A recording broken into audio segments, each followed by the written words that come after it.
누가복음 4장은 예수님의 공생애의 시작 부분을 설명해 줍니다.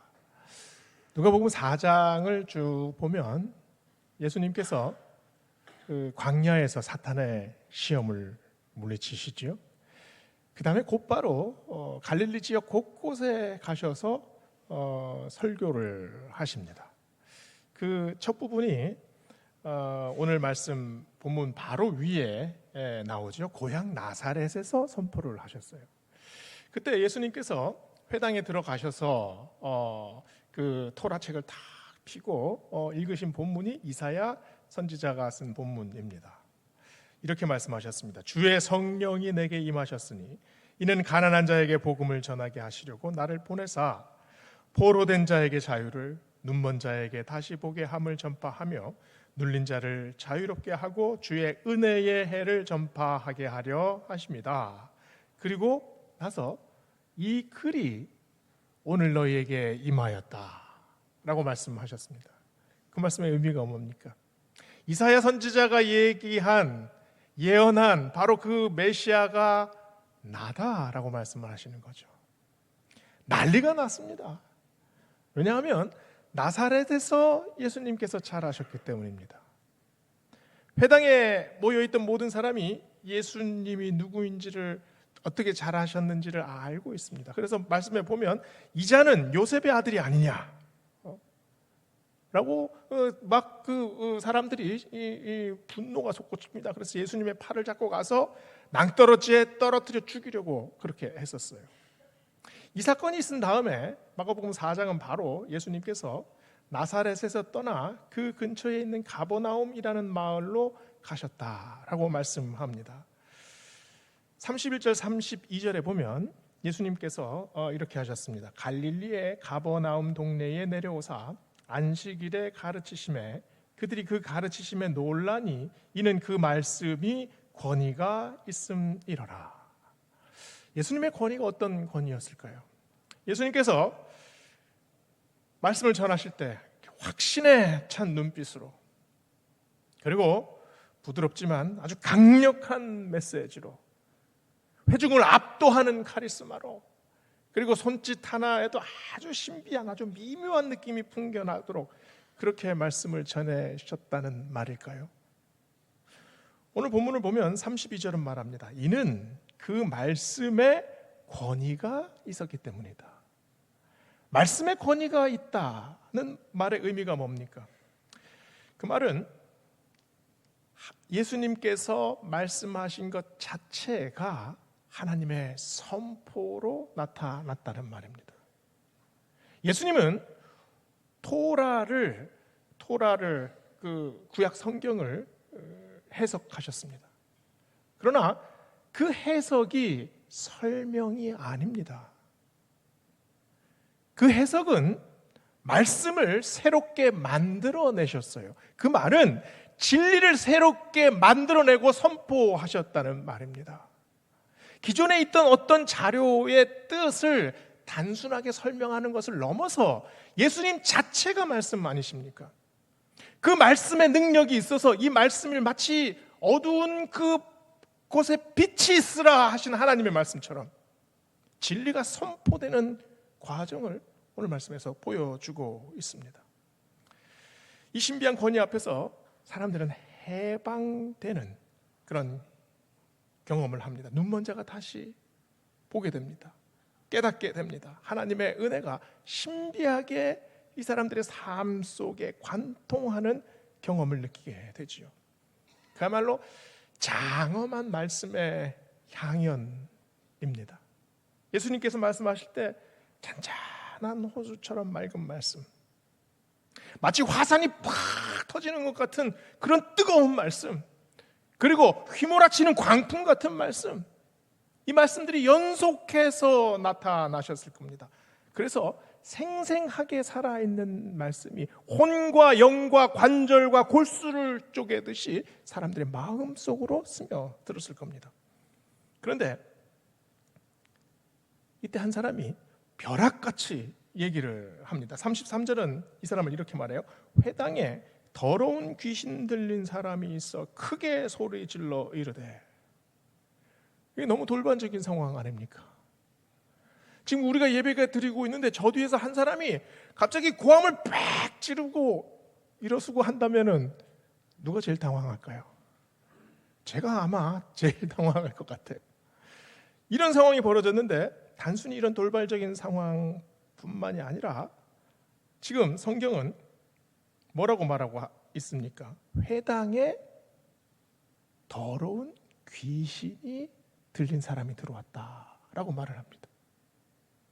거룩한 회당에 어떻게 더러운 귀신이 들린 사람이 들어올 수 있을까요? 오늘 말씀은 시작부터 굉장히 날카로운 대조를 보여줍니다. 회당 안에 있는 거룩한, 더러운 귀신이 들린 사람. 이 거룩함과 더러움이 이렇게 대조되고 있어요. 귀신 들린 사람은 보통 어떻습니까? 마가복음 5장에 보면 거라사 지방에 귀신 들린 사람이 나타납니다. 이 사람이 아주 기괴해요. 다 떨어진 그 넝마 같은 옷을 입고 무덤 사이를 배회하면서 삽니다. 해가 지고 나서 사방이 깜깜해지면 이 무덤 사이에 고개를 싹 들면 아마 이 눈이 시뻘겋게 보였을 거예요. 힘이 엄청나게 장사합니다. 두 손으로 쇠사슬을 끊어요. 그리고 자기 발목에 차여 있는 그 고리를 그냥 던져서 깨뜨립니다. 밤에 소리를 지르지요. 그리고 거품을 막 뭅니다.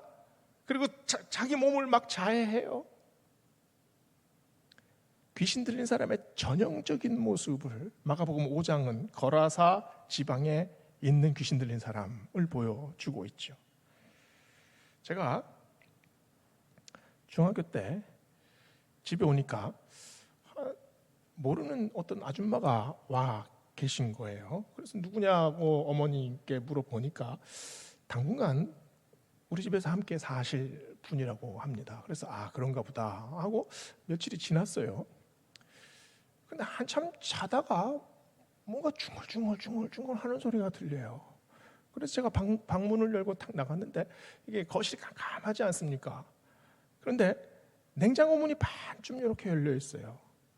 근데 그 반쯤 열려 있는 그 사이로 뭔가 시커먼 게 왔다 갔다 하는 것 같아요. 그래서 이게 뭔가 하고 이렇게 가고 있는데 갑자기 고개를 확 돌려버립니다. 그 아줌마예요. 머리를 산발하고. 제가 그때 이게 간이 툭 떨어지는 느낌이 이런 느낌이겠구나. 너무 놀랐어요. 어른들이 이 아주머니가 귀신 들렸다고 합니다. 밤에 일어나서 이 벽에다 대고 막 그냥 긁는데 손톱이 다 빠질 때까지 긁어요. 그리고 한밤중에 맨발로 밖에 뛰어나가서 막 욕을 합니다. 제가 어머니한테 도대체 왜 이런 사람하고 우리가 살아야 되냐고 막 화를 냈던 기억이 있어요. 근데 시간이 점점 지나서 한 6개월쯤 지나니까 이분이 저희와 함께 가정 예배를 드리게 됐어요. 조금씩 좋아집니다. 조금씩. 지금 같았으면 아마 정신병원에 감금됐을 수도 있습니다.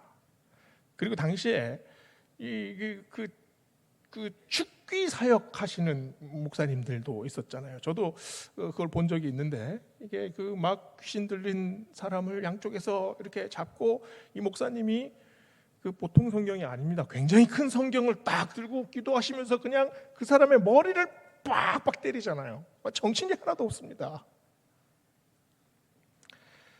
그런데 오늘 말씀에 나오는 귀신 들린 사람의 모습을 보세요. 귀신 들린 사람이 다르게 생겼습니까?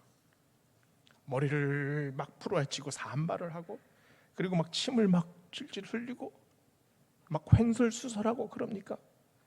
전혀 그렇지 않습니다. 회당에 있는 사람들이 전혀 인지하지 못했어요. 왜냐하면 똑같았기 때문입니다. 평범했기 때문입니다. 전혀 귀신 들린 사람으로 보지 못했다는 말이죠. 예수님이 들어와서 말씀을 전하실 때까지도 자신의 정체를 숨기고 있습니다. 유대교 회당은 굉장히 조용한 곳입니다. 이 사람이 유대교 회당을 드나들면서 한 번도 예배를 방해한 적이 없다는 말이에요. 똑같이 예배드리고 기도했을 겁니다. 악한 영의 역사는 이렇게 은밀하고 교묘합니다. 명백히 드러나는 사탄의 역사가 분명히 있습니다. 그러나 대부분은 인지하지 못합니다. 인간의 탐욕과 교만에 기가 막히게 파고들거든요. 이 시대의 귀신의 모습은 어떠한가요? 어떻게 귀신에 들립니까? 우리는 귀신에 들리지 않는다고 생각을 합니다. 내가 충분히 방어할 수 있고 내가 제어 가능하다고 믿어요. 그러나 사탄은 눈에 보이지 않게 들어옵니다. 2차 대전 당시에 미국 내 주력 전차는 셔먼 탱크였습니다. 독일에서 또 오키나와 전장에서 수많은 2차 대전 이후에도 굉장히 활약을 한 탱크지요. 이 셔먼 탱크가 남북 전쟁을 승리로 이끈 윌리엄 셔먼 장군 이름을 따왔습니다. 그는 전면전의 귀재였어요. 전쟁을 하면 바로 앞에 있는 적들만 상대하는 것이 아니라 적의 후방에 있는 그 식량 창고, 군수 창고를 그냥 다 초토화 시킵니다. 그래서 이 현대전의 창시자라고도 얘기를 해요. 그런데 이 셔먼 장군이 이런 말을 했습니다. 전쟁은 지옥이다. 한번 빠지면 죽거나 죽이기 전에는 절대 빠져나오지 못한다. 아무리 전쟁을 경멸해도 더 극심히 빠져드는 지옥이 전쟁이다. 누구보다도 이성적이고 누구보다 냉철한 사람들이 왜 전쟁에 빠져듭니까? 통제가 안 되기 때문이죠. 전쟁을 무모하게 시작하는 사람은 아무도 없습니다. 다 계산해 보고 승산이 있고 이길 가능성이 있기 때문에 전쟁을 시작해요. 그러나 전쟁에 빠져들면 악령이 그 영혼들을 장악하지 않습니까? 민간인들을 납치해서 살해합니다. 그 보복으로 아주 그 총공세를 하죠. 초토화 작전을 시킵니다. 어린 아이고 늙은 사람이고 상관이 없어요. 나중에 전쟁에 밀린다 생각하면 핵전쟁도 불사하겠다고 위협을 하죠. 서로가 서로를 벼랑 끝으로 몰고 갑니다. 고도의 전략, 가장 지혜로운 전술, 이게 전쟁에서 막 넘쳐납니다. 그러나 어떤 전쟁도 지혜로운 전쟁은 없습니다. 모든 사람이 무모해지지요. 이게 사탄의 전략 아닙니까? 이게 우리 현대의 귀신 들림 아니겠습니까? 도스토옙스키는 악령이라는 소설을 썼어요. 19세기 유럽과 러시아는 무정부주의 그리고 무신론이 판을 쳤습니다. 그 배경이 합리주의와 과학이에요. 악령에 나오는 그 주인공이 스타브로긴이라는 사람 아닙니까? 이 사람을 이 젊은이들이 막 추종해요. 왜냐하면 그는 공포를 모르는 사람, 그리고 모든 것으로부터 해방된 자유의 화신이라고 얘기를 합니다. 도덕, 윤리, 심지어 신, 이 모든 것들은 없다고 주장을 해요. 그래서 그에게는 사악함과 숭고함의 경계가 없습니다. 성과 악이 분리가 되지 않는다는 거예요. 모든 것에 자유하기 때문이다라고 말을 합니다. 절대 악과 절대 선이 합쳐지면 어떻게 될까요? 중립이 됩니까? 그 자체로 무가 됩니다. 가치가 모든 가치가 다 무너져요. 무가치함이 돼버리죠. 그래서 철저한 자유는 철저한 허무입니다.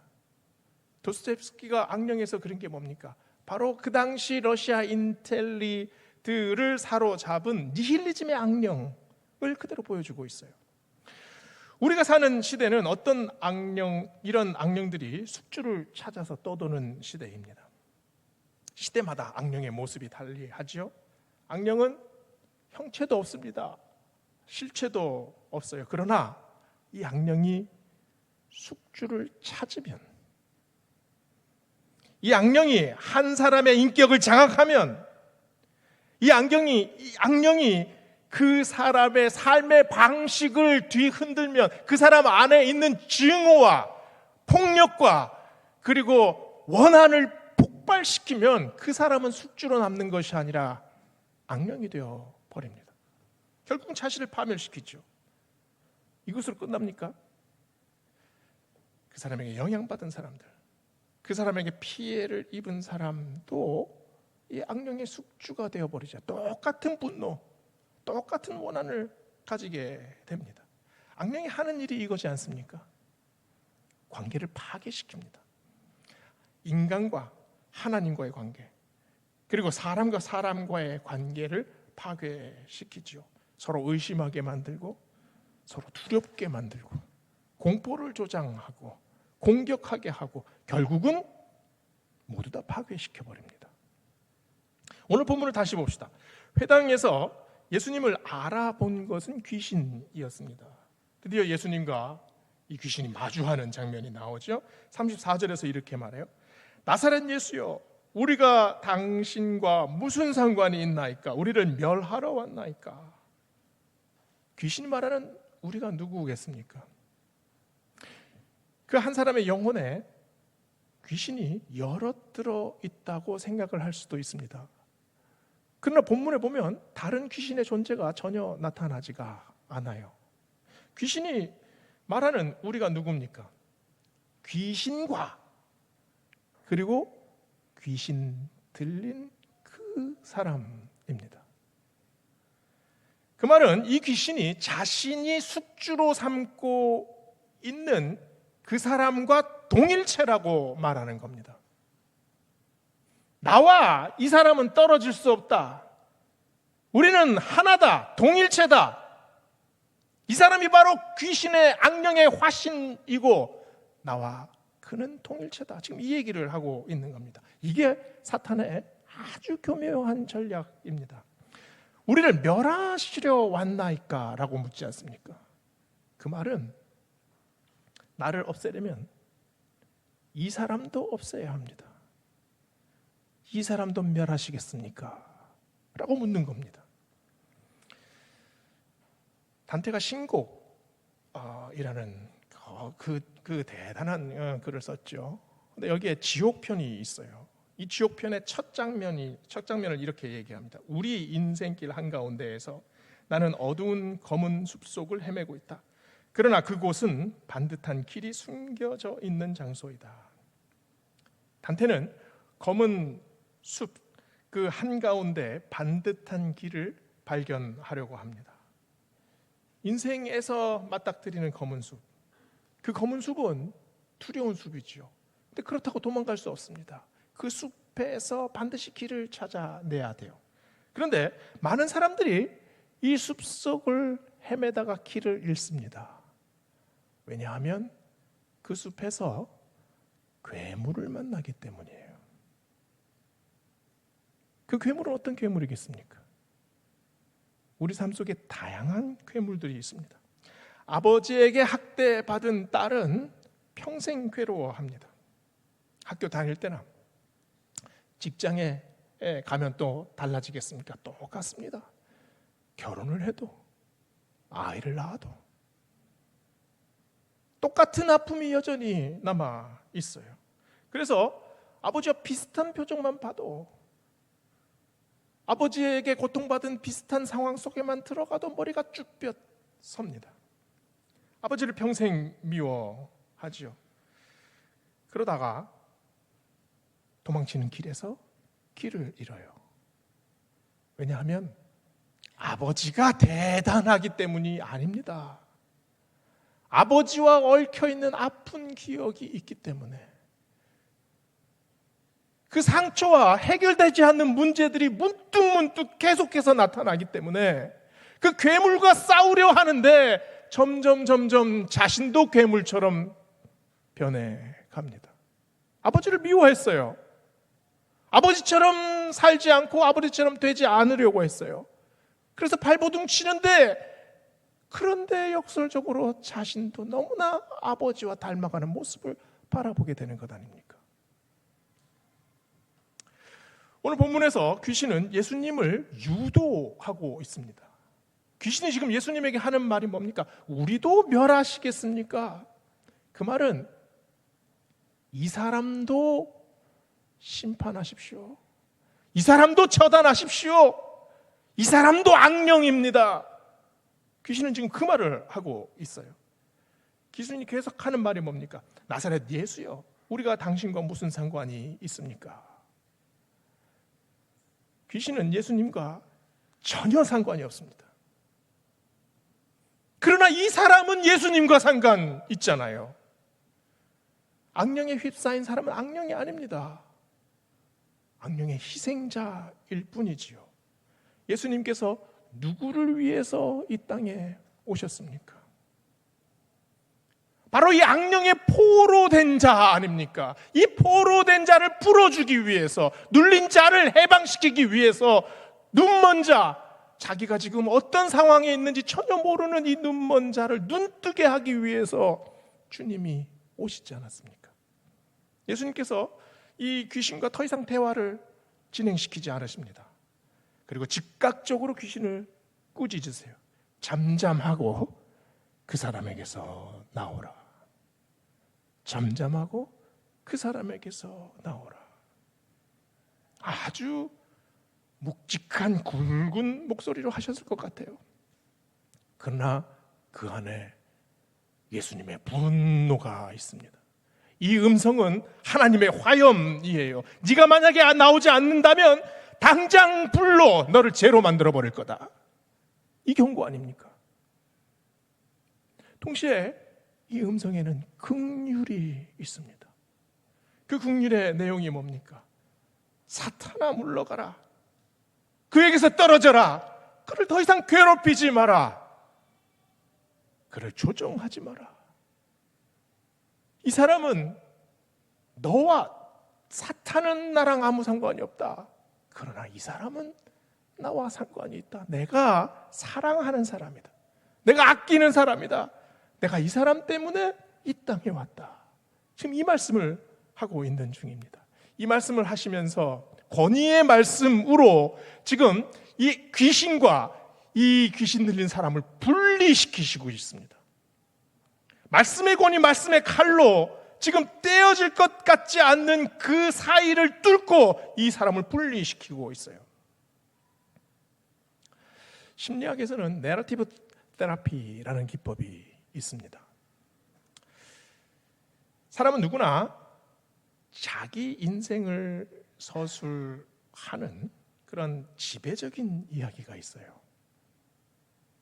나를 생각할 때 나는 패배자야. 나한테는 열등감이 있어. 무능하고 나태해. 나는 참 비관적이야. 나는 폭력의 피해자니까. 나는 차별받았으니까. 나는 소외당하고 있어. 나한테는 억울함, 원통함이 있어. 자기를 이렇게 부정적으로 생각하는 인식이 내 인생의 지배적인 이야기가 되면, 그러면 모든 상황에서 이런 기억이 되살아납니다. 그러나 우리 인생이 항상 이렇게 부정적인 건 아니지 않습니까? 자기를 무능하다고 생각하는 주부가 자기 아이를 극진히 사랑해서 잘 키워냅니다. 학대받았던 아이가 부당한 대우를 받는 친구를 구해내기도 해요. 늘 비관에 절어 사는 사람이 친구를 만나서 격려하기도 하지 않습니까? 이렇게 대안적인 이야기가 중요합니다. 전혀 예상하지 못했던 나의 긍정적인 모습이 잠깐 나올 때가 있어요. 이 긍정적인 이야기가 부정적인 이야기에 파묻히면 안 됩니다.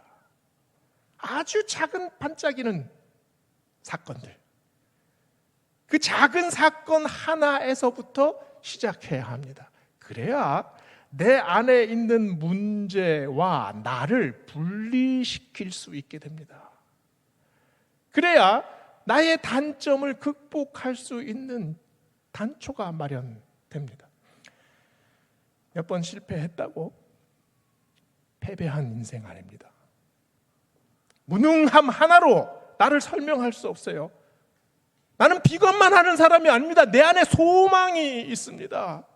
학대받은 기억이 나를 침몰시킬 수 없습니다. 가끔 우울해도 나는 전진하는 사람입니다. 나는 극복해내는 사람입니다. 이게 우리 영혼에 깃들어야 합니다. 그러나 악령은 우리를 이 악령의 덫에서 빠져나오지 못하게 만듭니다. 악령의 힘이 너무나 막강해서 그런가요? 우리가 그 악령의 능력을 제대로 인지하지 못하기 때문입니다. 우리는 악령이 존재하지 않는 시대를 살아갑니까? 33절 말씀이 자꾸 마음에 걸립니다. 회당에 더러운 귀신 들린 사람이 있어. 이 말씀이 교회에 지금 악한 영이 잠입했다는 이런 단순한 서술이 아닙니다. 언제든 누구에게든 이 악한 영이 깃들 수 있다는 말이죠. 우리가 사는 시대에 여전히 학살이 있고 대규모 전쟁이 있다면 우리는 악령의 시대를 살아가고 있다는 증거입니다. 내 마음에 비난이 그치지 않고 비관이 끊이지 않고 절망 속에 계속 허덕인다면 나는 지금 그 악령에 휘둘리고 있는 중입니다. 악령은 어느 곳에서나 그 망토를 휘날리면서 지금 휘젓고 다니고 있어요. 악령은 시궁창에서 살지 않습니다. 악령은 더러운 손으로 우리와 악수하지 않습니다. 악령은 무식하지 않아요. 악령은 고상하게 다가옵니다. 미세하게 다가오고 미세하게 흔들고 미세하게 절망시킵니다. 그 절망에 한번 넘어지기 시작하면, 그 구렁텅이에 빠지기 시작하면 우리는 헤어나올 수가 없어요. 이런 우리의 상황을 누가 제일 잘 아십니까? 우리 힘으로 그 구렁텅이에서 헤어나올 수 없기 때문에, 그래서 주님이 말씀하십니다. 이 더러운 영아, 그 사람에게서 나와라. 이 악한 영아, 그 사람에게서 나와라. 그 사람을 내가 살려야겠다. 그 사람은 내가 사랑하는 사람이다. 내가 그 사람을 위해서 목숨을 바쳤다. 이게 예수님의 선포 아닙니까? 오늘 이 아침에 우리가 들어야 할 말씀입니다. 우리가 바라봐야 할 말씀입니다. 우리의 삶 속에서 시도 때도 없이 나를 절망시키고 나를 꼬꾸라뜨리고 나를 수렁에 빠뜨리는 그 악한 영에서 주님이 선포하시는 그 말씀에 의지해서 새롭게 살아나시는 우리 모두 되시기를 주의 이름으로 축원합니다.